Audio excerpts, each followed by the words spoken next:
Destination Yori, the morning programme. I'm Rowan Hand. I have the joy of welcoming Feargal McCormack into studio. Feargal, maybe you would paint a picture for us. First of all, you're very welcome. It's nice to see you. The Greek debacle continues. They failed to reach any agreement at the weekend. They're running out of money, aren't they? That's what it basically is.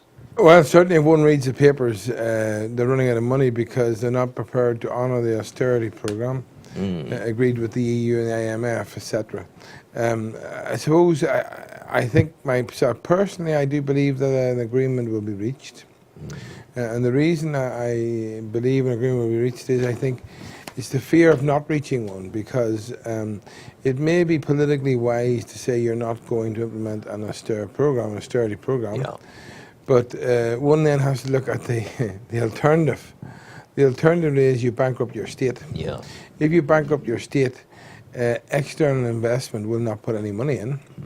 The standard of life will fall dramatically in your state, and ultimately, you are really, I would have thought, destining the future, certainly the next generation at least, to a level of poverty and lifestyle. It's actually politically, which is unacceptable. Now, on the other hand, I think there does appear to be some credible views that the austerity measures agreed with Greece went too far. So why do I say I believe there'll be an agreement? Well, the reason I say that is that the implications for the euro are very significant, because you'll see the euro is weakening in value as a result of the uncertainty. However, I think the Germans and the European Union, I think they will stretch as far as they can, but ultimately, I think if they have to, they can recover a lot quicker from Greece out of the euro than of the implications of having to give Greece a settlement, which would have far-wide implications across the entire Eurozone. Domino effect. So I think at present, both the European Union and Greece should be motivated to each stretch as far as they can to come to an agreement. Politically, it's very clever, because they've been shown to be drawn into it, screaming. Yeah, the only issue I'd say to you is, ultimately, the euro needs to strengthen, and I think that the strategists will take a view very shortly how that happens over a period of perhaps 18 months to 36 months. And I'm not, I have to say, familiar enough with all the facts, or confident enough with the monetary knowledge one would need to make those conclusions. But I do believe that they will wish to reduce the uncertainty that currently exists. Little enough uncertainty around here. How long may it last? Long may it last, for goodness sake. But we seem to be gaining more and more disposable income at the moment in the United Kingdom and Ireland. Well, what's happening is, obviously, inflation has been kept under very good control for a number of years. Parallel to that, you have the significant fall in oil prices. You also have improvements in efficiency, and the combination of those, particularly the fall in oil prices, has meant that people have more money to spend. And as a result, you're seeing people taking slightly more holidays. I think you're also seeing people having adjusted prudently as a result of 4 to 5 hard years. They now, with slightly increased disposable income, are not saving that extra bit, but are spending that extra bit of disposable income. And that's what makes the world go round, the spending. It can't be all saving. Well, you need a balanced kind of you have a couple of economy. key core factors. One is consumer spending, another is investment. There has been trends in the recent past that investment is starting to increase for the last 14 to 15 months.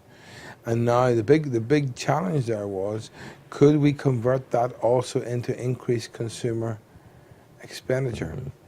I think, to be honest, we've had a little bit of luck on the oil prices. Yes. Because the oil prices has given us an injection into that debate, which has added greatly to home heating, to transport costs, etc. And hopefully, long may it continue.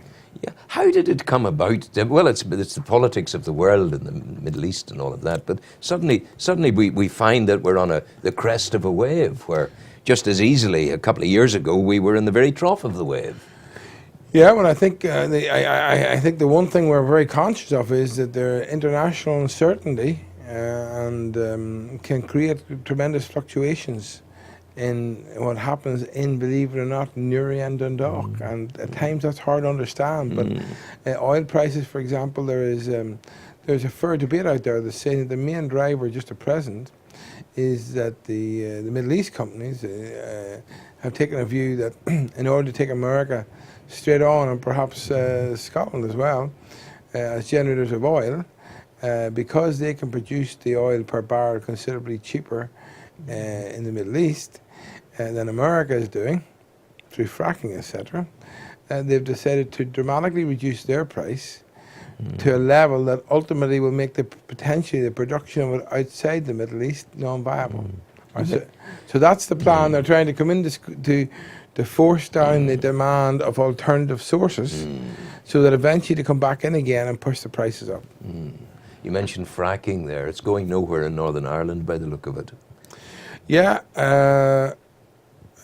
The Greens were very solidly opposing. Not that the Greens are very powerful here. I do think we need some food on the table to eat, but if one of our greatest assets is our natural resources, whether it be for tourism. I'm not an expert on fracking. However, I must say I do side with utilising our resources. I can't see how a whole, the way the technology now is done, I can't honestly see how that can have a material impact on the local people. I think the frustrating thing is that we nearly have a rent-a-mob. We have people coming in from the outside all the time using scare tactics. Now, I am not in any way suggesting that we should encourage serious detriment to our environment. Of course not. But what I am suggesting is, just as we equally take the fish out of the sea or take the animals, human man needs to live. Human man needs a reasonable quality of life. And I don't think America suffers too much from poor quality of life. No. And if they have carried out all the research tests and found it to be reasonable, I take it back to the time of the foam masks. Yes. I've yet to find any hardcore evidence to suggest that maybe it might come when we, unfortunately, it may kill us. But the reality is, so far, if one moves away from the subjective and gets hard-nosed, it's very hard. I would be less worried about phone masts, a bit less worried about the masts than about this going around with this logged into children's ears 24/7. That's correct. And more importantly, I think the fracking is far less risky than the foam mask, because I can understand how signals can impact. The fracking we can hopefully see, control, and put in place to manage it. Lidl's continuing to gain ground, we're told here. It's not a place that I would have automatically gravitated towards. For a long, long time, I found it just not at the races in terms of a shopping location, but it's growing and doing well. Tesco, Sainsbury both lost ground over the past year, with Lidl the major winner, seeing a 14.7% increase in consumer spending over that period. People are switching on to Lidl. Well, I think, to be fair, if you take the Newry area, it is very apparent that Lidl has gradually, over the last 10 years, made a very significant impact in the marketplace. And I think really, again, what you're talking about is, whether it be Lidl, Asda, etc., you have certain stores who are coming in with a specific type of less frills retail offering. I think they're not suggesting the food is any less good, but I think they're making subtle statements on packaging. They're making subtle statements on bulk buying, and they're finding that is having an appeal to the customers. And I think one of the areas like flours, biscuits, these are areas that seem to be getting more and more into, certainly more and more into to other consumables other than food as well. Super Value continuing to grow, now has 24.9% of the market share. Dunn's was the best performing supermarket with sales growth of 1.7%. So there's movement there. It's interesting. It's a very challenging marketplace, and it's certainly, I think you'll find people are shopping more frequently. They're not stocking as much at home. There's not as much being thrown out at home. And it's competitive. I think equally, if you look at the Dunn side, I think what we're really seeing here is a lot of the figures you're quoting are retail food only. Yeah. And I think so if you even look in this town, I think you'll see the emphasis has been back on food. You mentioned earlier about packaging and things like that, taking the frills away. I can't get over times you would go to a supermarket and you'd buy a piece of meat and it comes in a box like this, and it's about this, and it's a rack of ribs maybe, something fairly modest. But the packing and the packaging that goes with it, it's dreadful. It's far, far too much. Well, it may and it may not be. God be with the days we went in and the butcher cut it over the counter. But Rowan, as you know, your eyes lead your pocket a lot. So branding is very important. Branding is important. Packaging is an important You've part said of this branding. before. And equally important to the brand may be that there is no cardboard around it, but that there is a brand message that has to be got out there. Absolutely. There's a fellow, he's smiling there. He's the new chief executive of the Retail Merchanting Services, and they've launched an academy for training retail workers to create 24 jobs and hopes of another 50 to follow. So they have enough confidence there. This guy, Peter O'Toole, he's the CEO, to create an academy of retail training. That's an interesting one. No, I think it's very, I actually think that's very progressive, because I think if you think about it, if you think of the labour cost of running any retail shop, even your local corner shop, Yeah. and that has a very significant impact ultimately on the amount and value of your spend. Yes. If you go in to buy a pint of milk, and the lady behind the counter or the gentleman are so friendly, and they say, "Are you all right for butter?" Aye.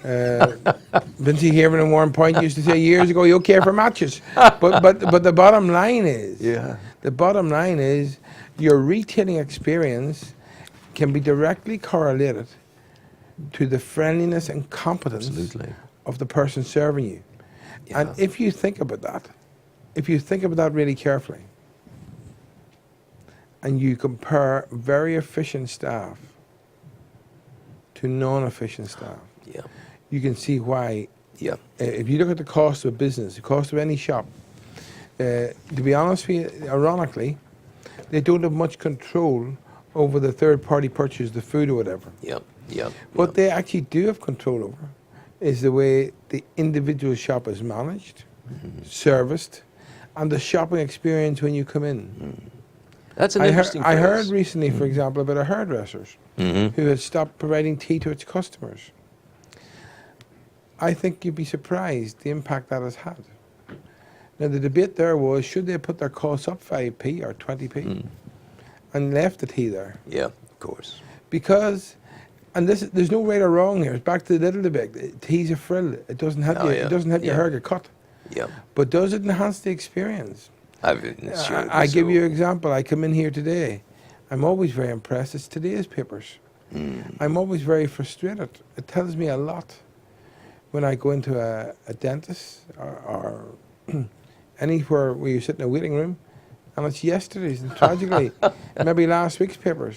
You're an old philosopher in there. You're talking about retail service. Yes. I walked into our local restaurant at the weekend. I have to tell you that 2 out of the 3 menus had sellotape on them. Sellotape. Sellotape. One of them was badly torn. Oh my God. I have to say to you, the food I got was excellent. But if I didn't know the place very well, what impression, and more important, what about the staff member who handed me those 3 menus? Yeah. What were they doing?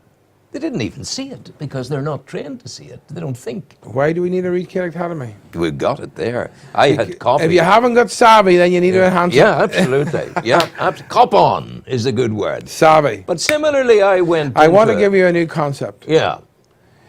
in respect of any of our staff, and indeed ourselves, GWC. GWC.